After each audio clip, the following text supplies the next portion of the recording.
সলিমুল্লাহ মেডিকেলের যে মর্গ আছে সেই মর্গে রাখা হয়েছে হিমাগারে।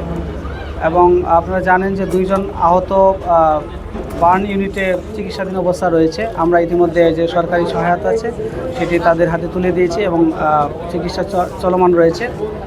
এবং এইখানে আমাদের যেহেতু আরও কয়েকজন শনাক্তের বাকি আছে, বিশেষ করে শ্রমিক যারা আছে অনেকেই মিসিং রয়েছে, আমরা একটি তথ্য সেবা কেন্দ্র, আমরা হেল্প ডেস্ক খুলেছি এখানে। এই দুর্ঘটনাস্থলে আমাদের 2 জন কর্মকর্তা এখানে কাজ করছেন।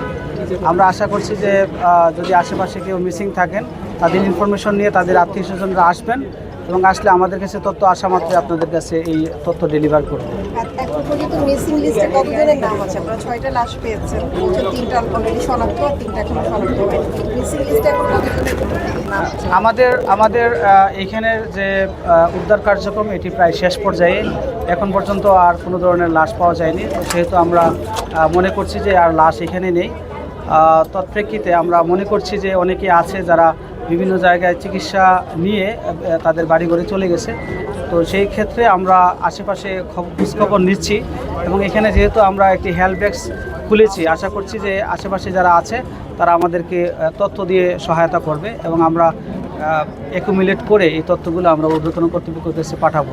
আমরা জেনেছি যে এখানে 17 জনের মতো শ্রমিক ছিল, তারা কাজ করতো। না, আমি যেটা চাইছি মিসিং এর যে অভিযোগ আপনারা পেয়েছেন এখন পর্যন্ত সেই সংখ্যাটা কত? এখন পর্যন্ত আমাদের কাছে যে মিসিংয়ের তথ্য সেটা বিভিন্ন জনের কাছ থেকে জানতে পেলাম যে 3 জনের মতো।